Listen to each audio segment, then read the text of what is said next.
Everyone fights over this fact that I belong to a better religion, and that is dividing factor. Hinduism has gone really wrong on a big turn, and this division kills us.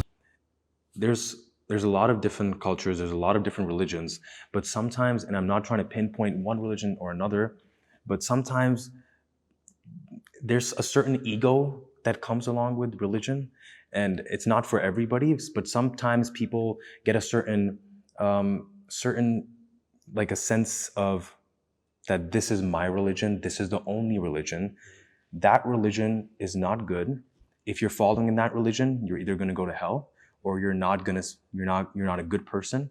And in many cases, I'm not going to say what religion, but in some cases you're like, okay, my job is either to convert him or to kill him, right?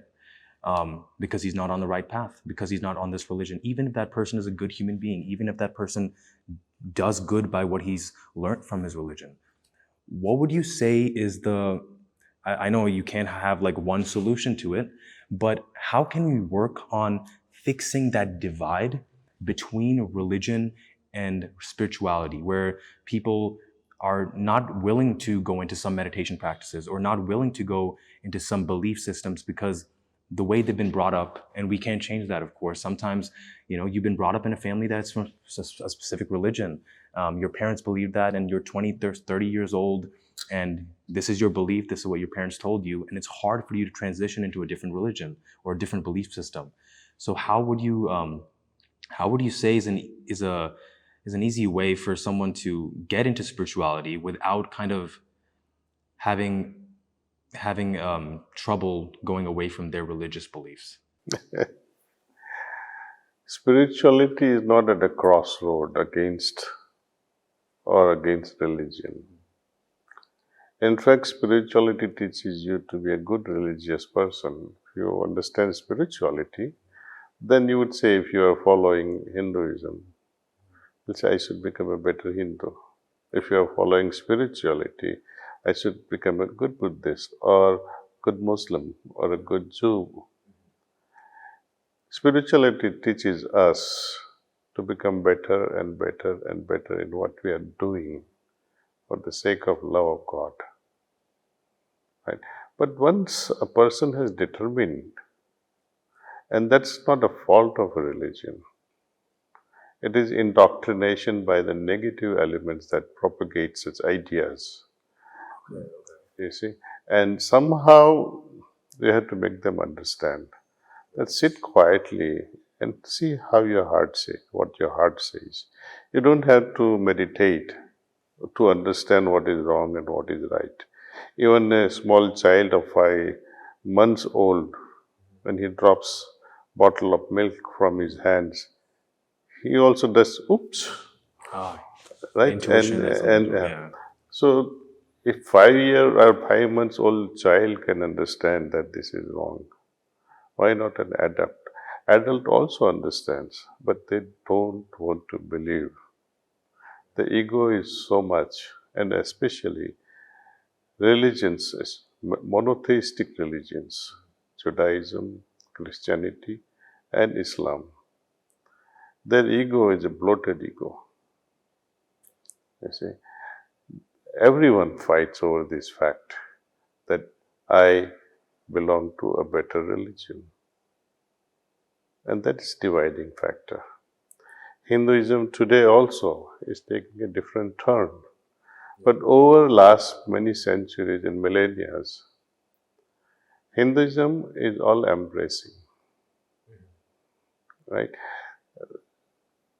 In Vedas, for example, when earlier rishis, the sages, could experience the divinity in everything, to them everything became worshipable. The rivers, the skies, the stars, the trees, the animals, other human beings, everything they worship. Even a stone they would end up worshipping as divinity. Right?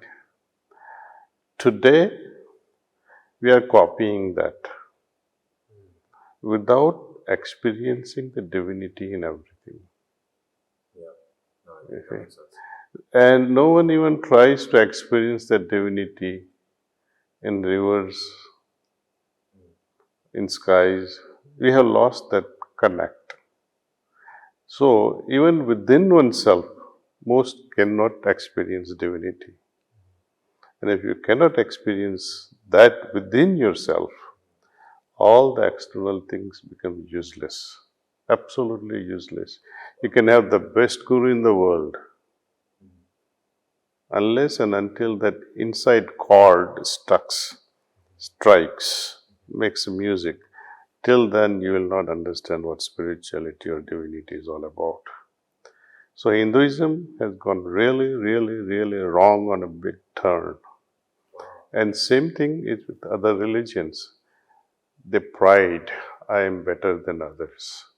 And this division kills us. It does. No, it does. I've experienced it firsthand, just from where I grew up, and whether it was just between friends or even between family friends. It's something that really changes the relationship. And now that we were talking about spirituality, I actually wanted to talk about drugs, but not just about like taking drugs on everyday life for fun and stuff, but the trend that's happening these days, right? People, and there's books been written about this, where people, at least in America, for what I know, they think we can reach a spiritual state by using drugs, by using psychedelic drugs, whether that's shrooms, maybe LSD. Some people are even using basic drugs such as weed to get a little bit of relaxation that they think that they could get from meditation. Do you think that that's like totally incorrect? Do you think that there's some truth in that? What are your thoughts on that? Well, it's 100% true. That let's try and understand what is meant by Manushya or Manav or man. Who is a man? And man is the individual who has mind, manas. Both man and manas, they share the same root, Sanskrit manas. Manas means the mind. As long as the mind, the thinking faculty is regulated and you become a wiser person as a result, you become more and more advanced as a human being. With the same argument, you can say anything that changes this mind from thinking, lower and lower level of thinking, you are moving away from humanity. You are becoming lesser and lesser of a man or human. That is devolution. Anything that compromises your consciousness makes you less aware is counterproductive to you. Anything that can make you more aware, not by taking drugs, but somehow through good understanding, better understanding, with correct thinking, then you are advancing on a better path towards evolution. So if you apply these two simple principles, am I thinking properly under the influence of these drugs? Is my consciousness more refined than before I indulged with drugs? If not, I think it's more harmful to you. Anything, it's not just drugs. Overtaking or overconsumption of anything. Food, for example. Sometimes you have to sleep sometimes. You have eaten so much. So anything that affects your consciousness in a negative way, we should avoid.